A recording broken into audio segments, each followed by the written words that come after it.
대한민국과 건국 대통령의 이야기 5번째 시간입니다. 오늘의 주제는 공산주의와의 투쟁입니다. 1917년 러시아에서 공산주의 혁명이 일어납니다. 사람 위에 사람 없고 사람 밑에 사람 없다. 토지는 밭갈이 하는 농민에게, 공장은 피땀 흘려 일하는 노동자들에게, 만국의 노동자여 단결하라. 우리가 얻을 것은 무계급 만민평등의 세계 공산화요. 우리가 잃을 것은 억압과 압제의 쇠사슬이다. 이 공산주의 구호에 전 세계가 열광을 합니다. 말로만 들으면 공산주의 세계에서 제일 아름다운 사상처럼 보입니다. 여러분 보시는 한 장의 그림이 공산주의의 세계적 영향력을 보여주는 작품입니다. 세계적으로 유명한 화가 피카소의 작품, 무장한 군인이 비무장한 여인과 아이들을 마구마구 죽이는 그림입니다. 그래서 제목이 학살, 그런데 놀랍게도 한국에서의 학살입니다. 미제국주의자들이 한국 사람들을 닥치는 대로 죽였다는 있지도 않은 사실에 근거해서 그린 작품입니다. 피카소는 왜 이렇게 세계적으로 유명한 반미 그림을 그렸을까요? 그는 죽을 때까지 공산당원이었습니다.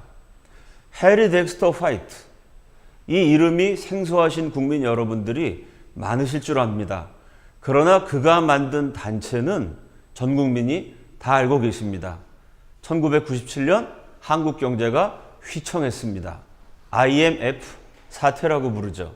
그 IMF, 국제통화기금이라는 경제단체를 만든 실무 주역이 해리 덱스터 화이트입니다. 미국 재무부의 고위 관료였던 해리 덱스터 화이트는 미국의 기밀을 소련에게 팔아넘겼다는 표현이 적절하지 않겠네요. 돈 받지도 않고 스스로 넘겼던 자발적인 간첩이었습니다. 엘저히스, 역시 미국 국무부의 고위 관료, 그가 실무를 맡아서 만든 단체가 국제연합, 곧 유엔입니다. 그 사람도 역시 미국의 기밀을 소련에게 넘겼던 자발적인 간첩이었습니다. 피카소 같은 세계적인 화가, IMF를 만든 경제 지도자 해리 덱스터 화이트, 유엔을 만든 실무자, 국무부 고위 관료였던 엘저히스, 이 사람들이 모두 공산주의자였고 공산주의를 위한 자발적인 간첩이었습니다. 이렇게 전 세계가 공산주의에 열광했고 특히 지식인들이 공산주의 혁명의 갈채를 보내고 있을 때 1917년 혁명이 일어나고 불과 열흘 만에 공산주의의 멸망을 예언했던 사람이 있습니다. 공산주의는 반드시 망한다. 인류 최초의 방공연설, 공산주의 멸망을 예언했던 사람이 식민지 조선의 독립투사였던 이승만이었습니다. 이승만이 이렇게 예언을 했습니다. 인간에게는 자유롭고자 하는 본성이 있다. 그런데 공산주의는 그 인간의 기본적이고 원초적인 본성, 신이 인간에게 부여한 고귀한 자유를 박탈하기 때문에 결국은 멸망할 수밖에 없다. 이것이 공산주의 멸망을 예언한 이승만의 논리였습니다. 북한 정권이 해마다 1월 1일이 되면 신년사라는 것을 발표합니다. 김일성, 김정일, 김정은 3대 세습 정권 70년에 걸쳐서 매해 신년사마다 빠지지 않고 되풀이되었던 내용이 있습니다. 당이 생각하는 대로 생각하고, 당이 결정하는 대로 결정하고, 당이 행동하는 대로 행동하자. 바로 이것이 공산주의입니다. 내가 서울에서 살지 인천에서 살지, 내가 A라는 직업을 택할지 B라는 대업을 택할지 내가 결정하면 자유민주주의입니다. 그게 아니고 동무는 서울에서 사시오, 인천에서 사시오, 당의 명령을 받들어 이런 일을 하시오. 당이 결정하는 대로 결정하고 당이 행동하는 대로 행동하는 곳. 그래서 개인의 자유가 존중되지 않는 곳이 공산주의입니다. 자유를 빼앗기 때문에 필연적으로 공산주의는 멸망할 수밖에 없다고 이승만은 통찰했습니다. 이승만 박사가 그 말씀을 하시고 정확하게 100년이 지났습니다. 2017년 오늘 저는 이 나라 건국 대통령의 예언이 얼마나 정확한지를 거의 매주일 확인합니다. 제가 북한에서 고생하던 탈북자들, 우리 동포들 구출하고 한국에 잘 정착하도록 섬기는 일을 합니다. 탈북 동포들 한 10분 만나서 제가 물어봅니다.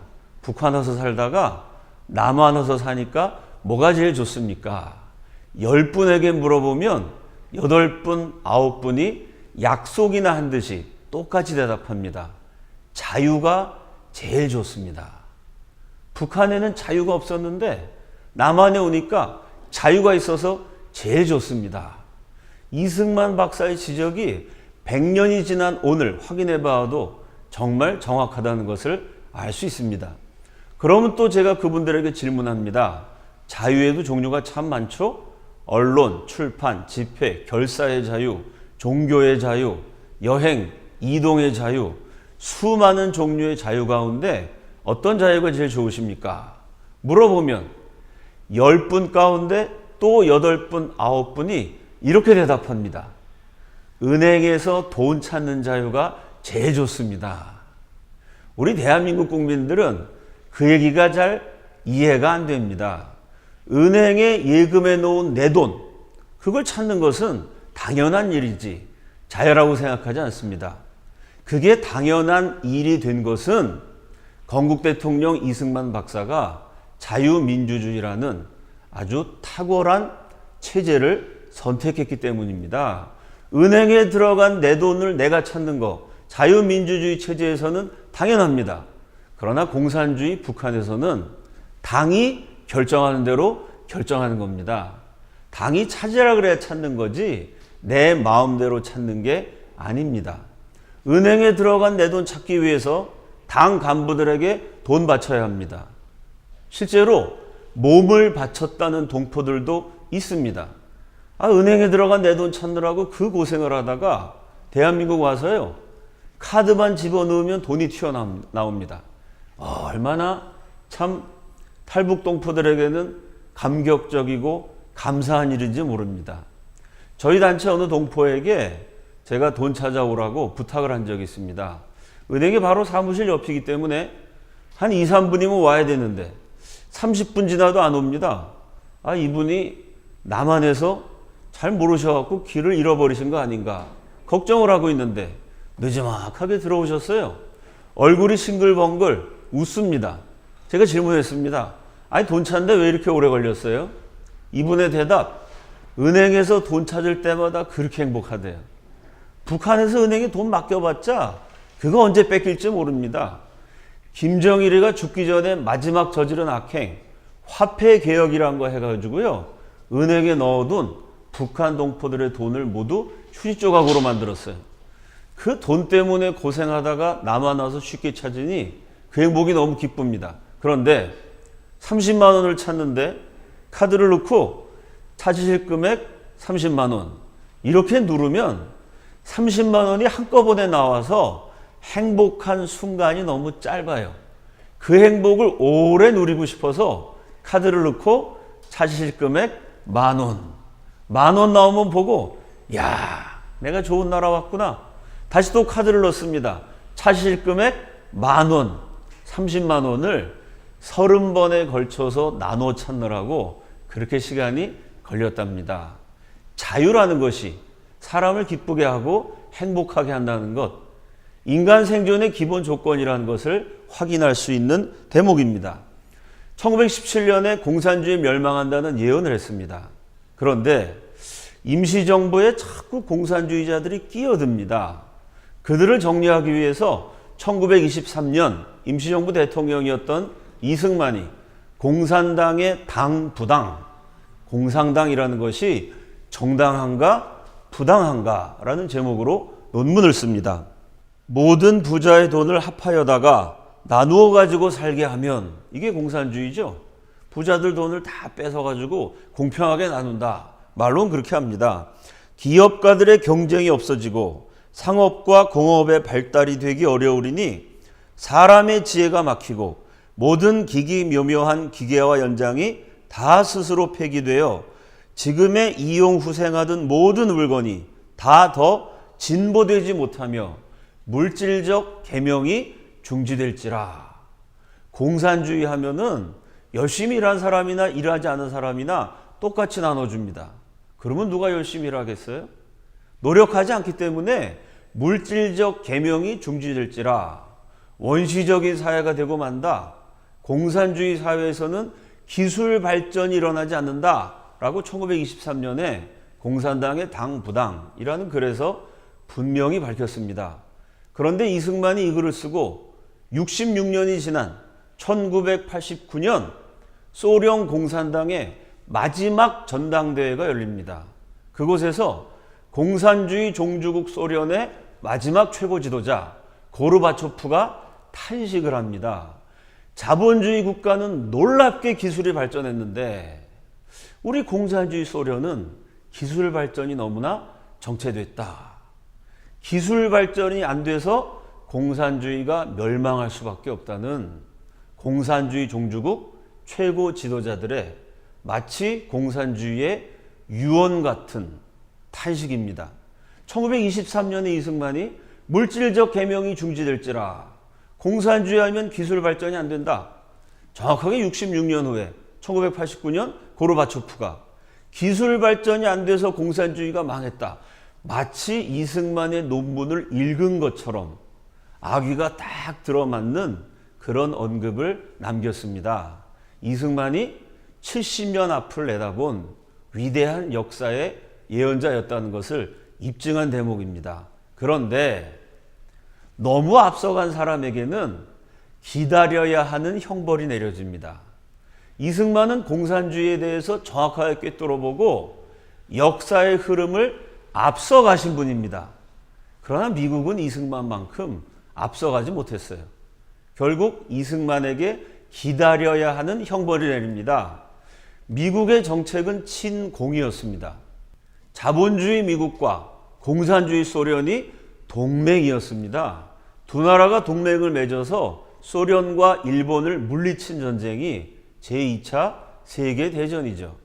그 세계적인 전쟁에서 혈맹이 되고 전우가 되어서 함께 피 흘렸던 동지적인 관계였습니다. 그래서 미국의 정책은 1917년부터 1948년까지 반공이 아니라 친공이었습니다. 그 미군이 해방을 막고 서울에 들어옵니다. 그 미국이 대한민국 정부 수립의 후견인 역할을 하죠. 미국의 정책은 당연히 공산당과 공존할 수 있는 정부, 반공이 아닌 친공, 유화적인 정부를 세우는 일이었습니다. 하지만 이승만은 한사코 대한민국 정부는 반공이어야 한다. 대한민국은 공산주의와 공존할 수 없다. 이 미국의 방향을 거부합니다. 화가 난 미군정 최고 지도자 하지가 이승만에게 직격탄을 날리죠. 1946년 6월 3일 하지가 전국에 방영된 라디오 방송을 통해서 공개적으로 비난합니다. 이승만 박사는 한국의 정치가들 중에서 너무나 위대한 분입니다. 나는 개인적으로 그가 유일하게 위대한 분이라고 말하기까지 합니다. 이렇게 하디가 이승만을 높게 평가했어요. 그러나 거기 단서 하나 답니다. 그런데 그 위대한 이승만이 공산주의에 대한 공격을 멈추지 않는 한 그는 새로 수립되는 대한민국 정부에서 어떠한 자리도 차지하지 못할 것입니다. 다 좋은데 정말 탁월하고 위대한 사람이라는 것 내가 만나보고 대화해보고 겪어봐서 아는데 단 한 가지, 미국의 친구인 공산주의를 그토록 비난하기 때문에 이승만이 반공정책을 포기하지 않는 한 대통령은커녕 대한민국 정부에 어떠한 자리도 차지할 수 없다는 공개적인 엄포입니다. 이승만 박사가 굴하지 않습니다. 5천년 자주독립국인데 비록 약소국이지만 이제 갓 식민지에서 해방되었지만 대한민국은 국민을 보호하기 위해서 반공으로 가야 된다. 강대국 미국과 한치의 물러섬도 없이 팽팽하게 맞섭니다. 하지가 얼마나 열받았겠어요. 각종 조치로 이승만을 탄압을 하죠. 가택연금, 사실은 이승만을 붙잡아다 감옥에 집어넣고 싶었는데 임시정부 대통령의 전 국민이 존경했던 독립투사를요 투옥시켰다가는 한국인들이 폭동을 일으킬 수도 있습니다. 감옥에 못 집어넣는 대신 이승만 박사의 집을 감옥으로 만들었어요. 집 밖에서 한 발자국도 못 나오게 합니다. 이승만에게 전달되는 모든 우편물을 차단하죠. 전화선을 끊어버립니다. 72세의 민족 지도자를 감금해 놓고 27살짜리 미군 대위가 권총을 흔들면서 협박을 합니다. 닥터 승만 리, 워싱턴에서 전보가 왔는데 말 안 듣는 놈은 쏴 죽여도 된답니다. 이승만 너 자꾸 말 안 들으면 쏴 죽일 수도 있다. 실제로 미군이 이렇게 이승만을 협박을 합니다. 그 협박에 굴하지 않고 이승만이 끝까지 미국과 싸우죠. 이승만의 투쟁 대상은 미국만이 아니었습니다. 그 당시 대한민국에 공산주의를 지향했던 남로당, 공산주의 전위 정당이 있었습니다. 남로당을 비롯한 좌익들이 이승만을 암살하기 위해서 여러 번 시도합니다. 총을 쏘기도 하고 이승만 박사의 자택에 폭탄을 설치하기도 합니다. 그 숱한 암살의 위기를 넘기고 살아남았다는 것, 기독교적으로 이야기하면 하나님의 보호하심이고 우리 국민들의 일반적인 용어로 표현하면 하늘의 도우심이 아닐 수 없습니다. 전 세계 언론은 반공주의자 이승만을 전쟁광, 수구꼴통, 극우 세력 이런 식으로 주홍 글씨를 달아서 비난을 퍼부었습니다. 그런데 이렇게 이승만이 미국과 남로당과 소위 진보적이라는 세계의 언론들과 싸우고 있는 사이에 국제 정세가 희한하게 흘러갑니다. 예를 들어보죠. 자, 식민지에서 독립한 나라, 압제에서 해방된 나라들이 새로 정부를 구성합니다. 선거를 하는데 정치인 A 이렇게 연설을 해요. 좌파냐 우파냐 그거 너무 따지지 말자. 사람마다 성격이 다르듯이 정치 노선도 얼마든지 다를 수 있다. 중요한 거는 모두가 힘을 합쳐서 좋은 나라 세우는 거니까 좌우 너무 가르지 말고 합작을 해서 좋은 정부를 세우자. 좌우 합작론이 A입니다. B는 이승만 같은 반공투사죠. 당신의 아들이 공산주의자면 부모 자식의 인연을 끊어라. 당신의 형제가 공산주의자면 그 형제 때문에 집안이 망하고 나라도 망하게 된다. 이런 사람이 B입니다. 여러분 국민들이 듣기에 A가 좋을까요? B가 좋을까요? 이게 무슨 공산주의자라고 부모 자식의 인연을 끊어라. 형제도 아니다. 너무 살벌하고 과격하게 느껴집니다. 어느 나라나 좌우 합작론이 인기가 있었어요.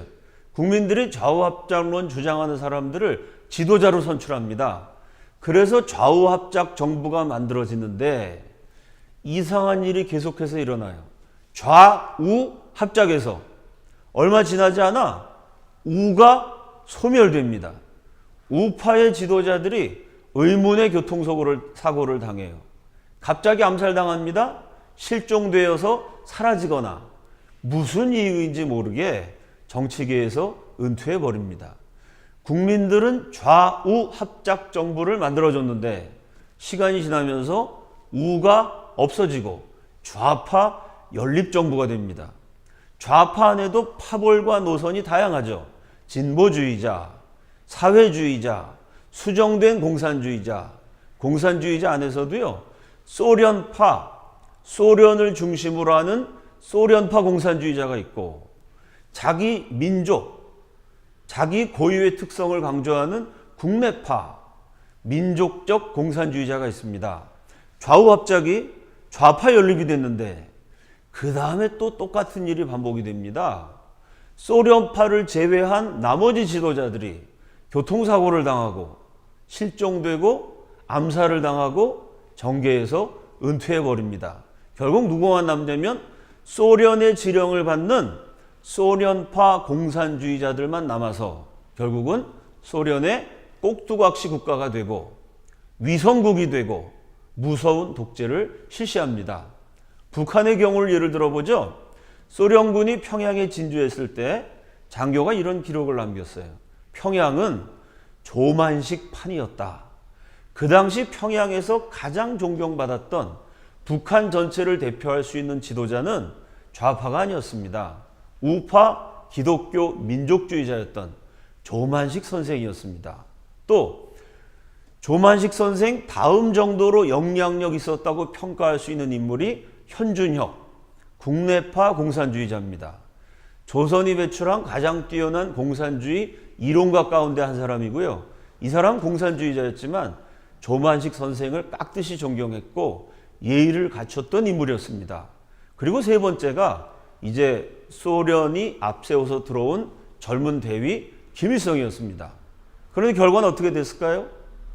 가장 유력했던 조만식 선생 언제 어떻게 사라졌는지도 모르게 호텔에서 마지막 만남을 가진 것이 최후의 장면이었습니다. 실종되어 버렸습니다. 현준혁 암살당했습니다. 우파 실종됐고 국내파 공산주의자 암살당했고 마지막에는 소련파 공산주의자 김일성이 집권합니다. 아들 김정일, 손자 김정은까지 3대 70년에 걸친 세습 왕조를 구축합니다. 전 세계 수많은 나라가 공산화됐습니다. 그런데 그 공산화 과정을 살펴보면요.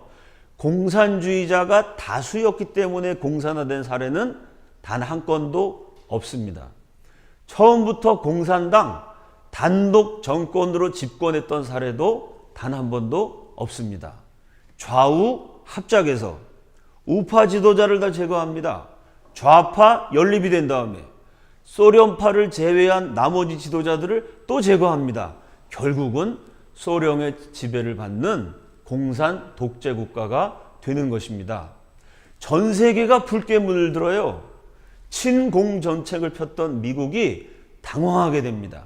1947년 3월 12일 트루만 대통령이 드디어 결단을 내립니다. 그 유명한 트루만 독트린이죠. 트루만 독트린은 강대국 미국의 외교 정책을 손바닥 뒤집듯이 180도 정반대로 바꾼 대단한 결단입니다. 이제까지 미국의 친구였던 소련은 이제 미국의 적이다. 미국의 정책이 친공에서 반공으로 바뀝니다. 이 트루만 대통령 이후로 미국이 40년 반공 정책을 추진했고 마침내 공산주의는 종주국 소련의 멸망을 필두로 해서 역사의 뒤안길로 사라지게 됩니다. 오늘날 트루만 대통령은 트루만 독트린은 공산주의를 붕괴시킨 위대한 인물이요 위대한 결단으로 평가받고 있습니다. 이렇게 미국의 정책이 친공에서 반공으로 바뀌면서 이승만에 대한 미국의 태도도 정반대로 뒤집어지게 됩니다. 이승만 노선이 맞다. 대한민국은 반공 정권으로 수립되어야 한다. 결국 미국이 이승만을 지원해서 대한민국은 반공 국가로 탄생하게 됩니다. 자, 여러분께 보여드리는 한 장의 지도. 이승만이 얼마나 위대한 인물인지를 웅변적으로 보여줍니다. 동시에 대한민국이 얼마나 위대한 국가로 건국되었는지를 한눈에 보여줍니다. 그 지도의 윗부분에 있는 거대한 나라, 남한과 북한 합친 것에 110배가 넘는 그 당시 세계에서 제일 컸던 나라 소비에트 사회주의 연방공화국, 줄여서 소련입니다. 그 소련이 막강한 힘을 바탕으로 해서 주변에 있던 모든 나라를 차례로 공산화시킵니다. 도미노 하나를 쓰러뜨리면 차례로 계속해서 무너지는 것처럼 소련 주변에 있는 40여 개 국가가 차례로 공산화됩니다. 그런데 여러분 지도를 가만히 보시면요. 소련과 국경을 맞대고 있는데 공산화되지 않은 단 한 개 나라. 소련 주변에서 공산주의를 막아낸 단 한 개 국가가 있습니다. 바로 대한민국입니다. 어떤 나라들이 공산화되었는지 확인해 보죠. 폴란드, 동독, 체코, 슬로바키아, 헝가리, 러시아, 우크라이나, 리투아니아, 라트비아, 에스토니아, 벨로루시, 몰도바, 세르비아, 몬테네그로, 보스니아, 헤르체고비나, 마케도니아, 크로아티아, 슬로베니아, 알바니아, 루마니아, 불가리아, 북한, 중국, 베트남, 라오스, 몽골, 캄보디아, 미얀마, 카자흐스탄, 우즈베키스탄, 키르기스탄, 타지키스탄, 투르크메니스탄, 다게스탄. 읽기도 숨찰 만큼 소련 주변에 있는 40여 개국이 다 공산화됐습니다. 단 한 개 나라 대한민국만 이승만이라는 위대한 지도자의 지혜와 용기가 있었기 때문에 공산화를 면할 수 있었습니다. 이 이승만에 대해서 연구가들은 여러 가지로 찬사를 보냈습니다. 김광동 박사가 이렇게 얘기했습니다. 당시 상황에서 공산화란 쓰나미 같은 것이었다. 쓰나미, 엄청난 해일이 몰아닥치면은 사람이고 건물이고 쓸어버립니다. 이 공산주의가 쓰나미처럼 전 세계를 쓸어버리고 있을 때 그 쓰나미를 막아낸, 공산주의를 막아낸 소련의 꼭두각시 국가 위성국이 되는 것을 막아낸 유일한 인물이 이승만이었다. 김길자 여사는 또 이렇게 평가합니다. 광복이 아니라 또 하나의 비국, 강대국들의 영토 나눠먹기 노름판이었다. 식민지에서 해방돼 갖고 곧바로 행복해진 게 아닙니다. 식민지가 갑자기 부강해질 수도 없습니다. 해방은 됐지만 강대국들이 이 식민지를 마음대로 나눠먹는 영토 나눠먹기 노름판이었습니다. 소련에는 북한이 공산주의 단독 정권을 세워버렸어요. 남한에는 미군이 좌우합작 정책을 추진합니다. 순진한 남한 내 제정치 세력들은 그냥 공산주의하고 타협하면 되는 거 아니냐, 타협 절충 노선을 택해요. 소련과 싸우고 미국과 싸우고 국내의 타협파들과 싸워서 대한민국을 반공국가 자유민주주의 체제로 건국한 이승만의 투쟁은 전 세계와 맞서 싸운 1인 혈투였다. 역시 정확한 평가입니다. 미 국무부의 피점령국가 담당 차관보였던 존 힐드링은 이렇게 평가했습니다. 이승만은 강대국 소련에 대한 미국의 편법적인 태도를 버리겠다. 소련은 강대국이니까 웬만하면 부딪히지 말고 공산주의자들이 나쁜 짓 좀 하지만 그냥 눈 감아주고 사이좋게 지내는 게 좋다. 이런 정의를 따라가는 것이 아니라 힘과 이익을 따라가는 미국의 편법적인 태도를 이승만이 버리겠다. 아니, 미국 지도자가 이런 놀라운 평가를 내렸습니다. 동시에 약소국 한국에 정당하고 의로운 태도를 취하게 만들었다. 사실 미국 사람들이 한국을 그렇게 중요하게 생각 안 했습니다. 실제로 미국 정보 전문가들도요, 한국은 5,000년 동안 중국의 영향을 받아왔다. 그 말이 맞습니다. 우리가 중국을 대국으로 섬겼고 조공까지 바쳐야만 했습니다. 모든 문물을 중국을 통해서 수입을 했죠. 한국은 이렇게 중국 영향을 오래 받았기 때문에 중국이 공산화되면 한국도 따라갈 수밖에 없다. 이런 식으로 한국에 대해서는 특별한 관심과 애정이 없었는데 이승만이 그걸 바꿔서 약소국이지만 한국에 정당하고 의로운 태도를 취하게 만들었다는 것이죠. 이승만은 미국을 설득해서 한국 편으로 만들었다. 그것은 위대한 십자군 운동이었다. 미 국무부의 고위 관료가 전 세계 식민지 출신 국가, 강대국에게 점령당했던 피점령 국가의 운명을 결정하는 고위 관료가 이승만에 대해서 이렇게 격찬을 했습니다. 대한민국 좌파들이, 종북 세력들이 이승만을 깎아내립니다. 미제국주의 앞잡이라 그럽니다. 천만의 말씀입니다. 여러분, 미국은요 1947년부터 반공정책했습니다. 이승만은 1917년부터 반공을 부르짖었어요. 그것 때문에 미국의 탄압도 받고 박해도 받았습니다. 그런데 결국 미국과 이승만이 동맹관계를 맺습니다. 여러분, 이게 미국의 앞잡이인가요? 미국보다 30년 앞서갔는데 어떻게 미국의 앞잡이가 되겠어요? 앞선이라고 말하면 맞습니다. 길잡이라고 말하면 정확합니다. 오히려 이승만이 길잡이가 돼갖고 미국을 이끌어갔다라고 보는 것이 정확한 해석입니다. 그러면 전 세계가 공산주의가 다 좋은 건 줄 알았는데 이승만은 어떻게 홀로 반공을 외칠 수 있었을까요? 이승만이 반공주의자가 된 이유, 첫 번째는 독실한 기독교인이었기 때문입니다. 이승만 연구가들, 손세일 선생, 조갑재 선생, 김일자 여사, 이분들의 저서에 공통적으로 지적하는 것이 독실한 기독교인이었기 때문에 성경을 불태우고 교회를 파괴하며 역사상 기독교인들을 제일 많이 죽였던 공산주의를 용납할 수 없었다. 그가 기독교인인 점이 반공투사가 되는데 결정적 영향을 끼쳤다고 평가합니다. 두 번째는 직접 소련에 가서 보았던 경험이 있었습니다. 이승만 박사는 여행을 좋아했어요. 시간이 날 때마다 전 세계를 누비면서 국제 여론에 호소하는 독립운동을 벌였습니다. 그 이승만 박사가요, 소련 수도 모스크바를 직접 방문합니다.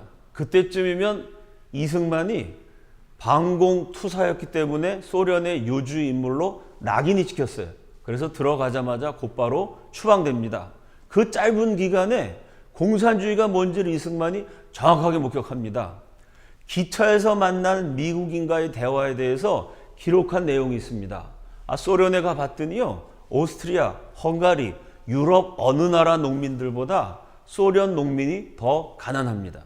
기차에서 만난 미국인이 뭐라 그러냐면 소련 전역에 굶어 죽은 농민들의 시체가 널려 있는 것을 봤다. 이승만이 그 얘기를 들으면서 인민의 지상 낙원이라고 선전하는데 인민을 굶겨 죽이는 체제가 공산주의구나. 원래 소련 가기 전에도 공산주의 싫어했지만 가서 보면서 더욱 확신을 갖게 됩니다. 그런데 놀라운 점은요, 훗날 대한민국 대통령이 되는 이승만, 공산주의 종주국에 가서 실상을 봤습니다.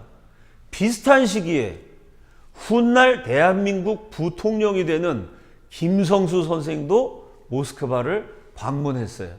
이분은 세계적인 명문 대학을 세우는 게 꿈이었습니다. 대학을 세워서 식민지 조선에 애국자를 길러내야 된다.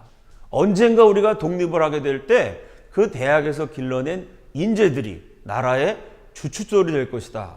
이런 비전을 가지고 1년 반 동안 전 세계를 여행합니다. 세계적인 명문 대학들을 하나하나 발로 밟고 눈으로 보고 관계자들과 대화를 나눕니다. 이분이 모스크바 대학 방문하기 위해서 소련 땅에 들어갔어요. 그 소련을 본 경험을 이런 기록으로 남겼습니다. 평등을 강조하면서도 실제로는 계급 차이가 극심할 뿐 아니라 빈부격차가 심하여 참다운 사회주의가 정착할 것 같지 않다. 이게 공산주의 혁명이 일어나고 얼마 지나지 않아서 소련의 모습입니다. 지금도 마찬가지입니다. 북한이 인민의 평등 어쩌고 그러죠. 세계에서 빈부격차가 가장 극심한 곳입니다. 당 최고 간부들은 세계 최고 수준의 사치를 즐기죠. 전 국민의 3분의 2는 영양실조 상태고요. 무려 400만은 먹을 게 없어서 굶어 죽었습니다. 공산주의 하면요, 부자가 더 부자가 되고 가난한 자는 더 가난해지고 계급격차, 빈부격차는 더 심해지게 됩니다. 당 지도자들의 호화, 사치생활 풍조가 도를 넘는다. 노동자의 천국이라는 소련에 노동자들이 아사 상태에서, 굶어 죽을 상태에서 힘겨워 길가에 쓰러져 죽어나가고 있다. 김성수 선생도 똑같은 얘기를 합니다. 공산주의 하면 굶어 죽는다.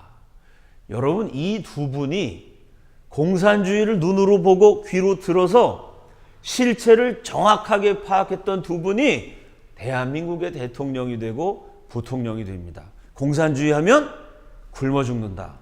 무슨 일이 있어도 공산주의는 막아야 한다.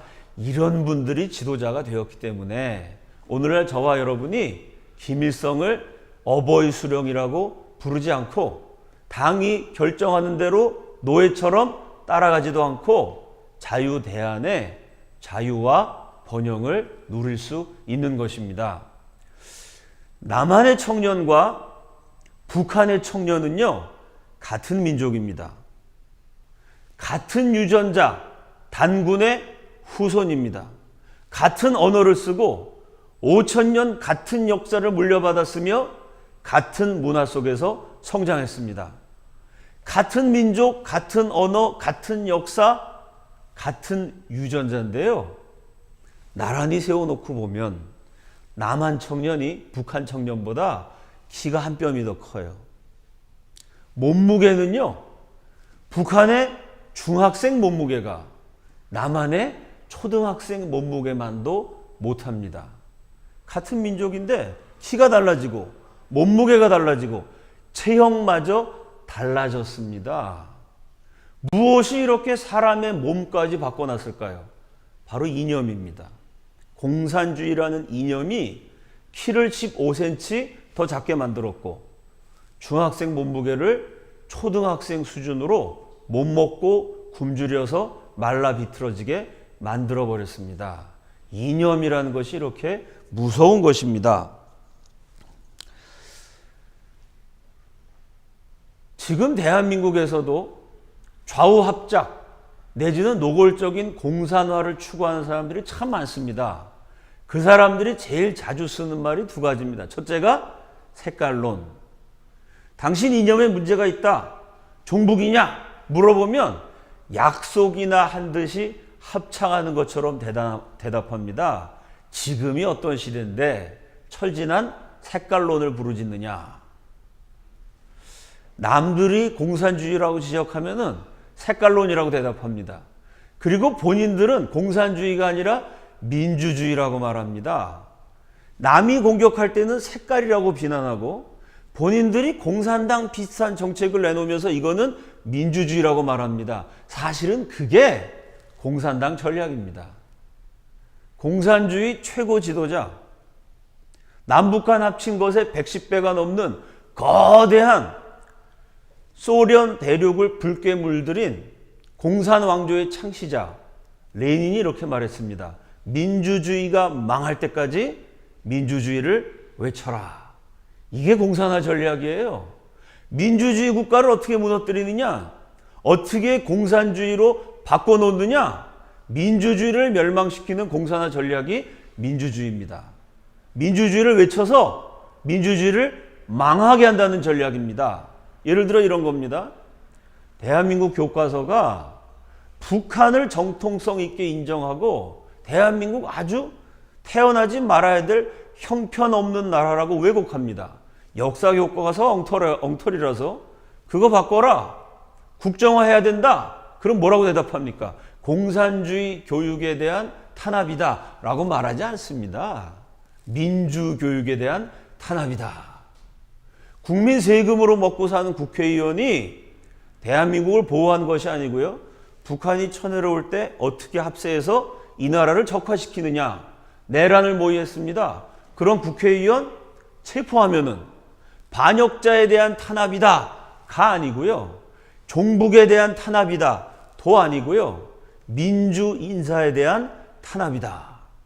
언론이 거짓말합니다. 선동으로 국민들을 자극해요. 거기에 대해서 비난하고 제재를 하면 민주 언론에 대한 탄압이다. 공산주의 비슷한 교육을 하는 걸 막으려고 그러면 민주 교육에 대한 탄압. 공산화 혁명 모의한 사람 감옥에 가두면 민주 투사에 대한 탄압. 거짓과 선동을 흘리는 언론에 대해서 정정을 요구하면은 민주 언론에 대한 탄압. 민주주의란 이름으로 민주주의를 멸망시켜라. 이게 하루 이틀 있었던 일이 아니고요. 공산주의자들의 캐캐묵은 100년쯤 된 오래된 공산화 전략입니다. 그렇기 때문에 우리 국민들의 분별이 필요합니다. 지혜로운 국민, 슬기로운 국민들이 대한민국을 지키기 위해서 분별력을 발휘하셔야 합니다. 누가 민주주의 외치면요. 아, 저건 민주주의니까 다 좋은 건가 보다. 그렇게 믿었다간 큰일 납니다. 저 사람이 말하는 민주주의가 대한민국을 흥하게 하는 민주주의인가? 망하게 하는 민주주의인가? 자유민주주의 체제를 수호하기 위한 민주주의인가? 공산화로 가는 교두보를 확보하기 위한 민주주의인가? 현명한 국민들이 지혜롭게 판단하셔야 합니다. 공산주의와의 싸움은 아직도 끝나지 않았습니다.